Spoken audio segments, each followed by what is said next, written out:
Welcome to my YouTube channel. Dear students, आज हम लोग जो है क्लास 10th का बहुत ही इंपॉर्टेंट क्वेश्चन डिस्कस करेंगे और आज आप लोग को सिखाएंगे कि अभाज्य गुणनखंड विधि द्वारा किसी भी संख्या का लसा और मसा कैसे ज्ञात करना है। और ये क्वेश्चन एग्जाम में आपसे पूछा जाता है, 2 नंबर का क्वेश्चन आता है और पूछता है कि अभाज्य गुणनखंड विधि द्वारा हमें लसा और मसा निकालेंगे। ये क्वेश्चन काफी इंपॉर्टेंट है। आज हम आपको सिखाएंगे कि 510 और 92 का अभाज्य गुणनखंड विधि द्वारा लसा और मसा कैसे ज्ञात करना है। डियर फ्रेंड्स, पहले हम क्या करेंगे कि 510 का फैक्टर निकालेंगे यानी गुणनखंड। तो पहले 2 से लगाएंगे तो हो जाएगा 2 दूना 4, 1 जाएगा तो 11, 2 पचे 10 और 2 पचे 10। फिर यहाँ पे देखेंगे 5 5 10 और 2 12 यानी 3 से कट जाएगा, 3 से लगाएंगे। 3 के बराबर 25 नहीं है तो 3 8 24, 1 जाएगा तो हो जाएगा 15, 3 बचे 15। फिर उसके बाद हम 5 से लगाएंगे, 5 के बराबर में 8 नहीं है, 5 एकम 5, 3 जाएगा, 5 7 35। फिर 17 आया, फिर 17 से लगाएंगे तो 1 आएगा। फिर इसी तरह से हम क्या करेंगे 92 का भी फैक्टर निकालेंगे यानी गुणनखंड निकाल लेंगे।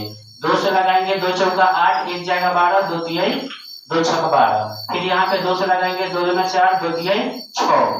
फिर उसके बाद यहाँ पे 23 तो केवल 23 से ही कटेगा तो हम यहाँ 23 से लगाएंगे तो क्या आ जाएगा, इसका 1 आ जाएगा। अब क्या करना है फ्रेंड्स कि 510 जो है इसको हम जितना भी इसका फैक्टर आया है, जितना भी गुणनखंड आया है उसको लिख लेंगे। यानी इसका आया है 2, फिर आया है 3, फिर 5, फिर 17 और फिर 1। फिर हम नीचे 92 का लिखेंगे कि 92 का कितना आया है तो 2 2 23 और 1। अब क्या करना है फ्रेंड्स कि लसा पहले जो है हमको एलसीएम और एचसीएफ निकालना है। इसके लिए सबसे पहले होता है कि पहले अंक को हम मैच करा लें, जोड़ा लगा ले कि दोनों में कौन कौन ऐसी संख्या है जो मिल रही है। तो इसमें भी 2 है, इसमें भी 2 है और देखो इसमें भी 3 है, इसमें 3 नहीं है, इसमें 5 है, 5 नहीं है, 23 नहीं है। यानी यहाँ पे देखेंगे तो 1 और 1 जो है क्या हो रहा है, मैच हो रहा है। तो जो पहले मिलेगा उसको हम मिला लेंगे। फिर हम पहले पूछ रहा है कि हमको लसा निकालना है एलसीएम, तो हम यहाँ पे लिखेंगे क्या चीज, यहाँ पे हम क्या करेंगे एलसीएम।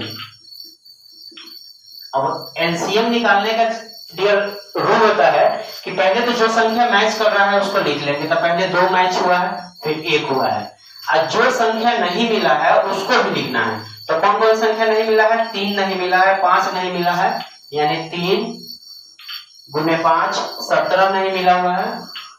फिर उसके बाद 2 नहीं मिला हुआ है, फिर उसके बाद 23। यानी लसा निकालने का नियम होता है कि जो मिला, जो संख्या मिल गया है उसको पहले लिख लेंगे और जो नहीं मिला है उसको भी लिखेंगे। अब इसका मल्टीप्लाई करेंगे तो आ जाएगा 23,460। आप इसका मल्टीप्लाई करके देख लेंगे तो इसका लसा आएगा 23,460। अब हम क्या करना है कि इसी संख्या का क्या निकालना है, एचसीएफ यानी मसा। एचसीएफ जब निकालेंगे फ्रेंड्स तो एचसीएफ का रूल होता है कि जो मिलेगा वही लिखना है। एचसीएफ का क्या रूल होता है कि जो मिलेगा वही लिखाएगा। लेकिन एलसीएम में इस तरह से नहीं होता है। एलसीएम में यह होता है कि जो मिला है वो भी लिखाएगा, जो नहीं मिला है उसको भी लिखना है। लेकिन एचसीएफ में जो जो मिला है उसको लिखना है। तो देखेंगे पहले 2 का पेयर लगा हुआ है यानी 2 का जोड़ा लगा हुआ है तो हम 2 लिखेंगे। फिर 1 का जोड़ा लगा हुआ है तो 1 लिखेंगे, 1 लिखेंगे। और कोई ऐसी संख्या नहीं है जो जिसका जोड़ा लगा हुआ है, केवल 2 और 1 है। अब इसका हम क्या करेंगे, गुना करेंगे, 2 एकम 2। तो क्या हुआ डियर, अब क्या हुआ कि अभाज्य गुणनखंड विधि द्वारा 510 और 92 का एलसीएम आ गया 23,460 और एचसीएफ आ गया 2। तो ये जो है क्या हो गया, आपका आंसर हो गया। ये दोनों जो है क्या हो गया, आंसर हो गया। आई होप कि ये जो है वीडियो आपको ये जो क्वेश्चन जो है आपको समझ में आया होगा। और ये क्वेश्चन बनाने का तरीका भी आप इस तरह से हल कर सकते हैं कि अभाज्य गुणनखंड विधि से हमको लसा और मसा कैसे निकालना है। पहले दोनों का गुणनखंड निकाल देंगे, दोनों का गुणनखंड लिख देंगे, उसके बाद मिला देंगे।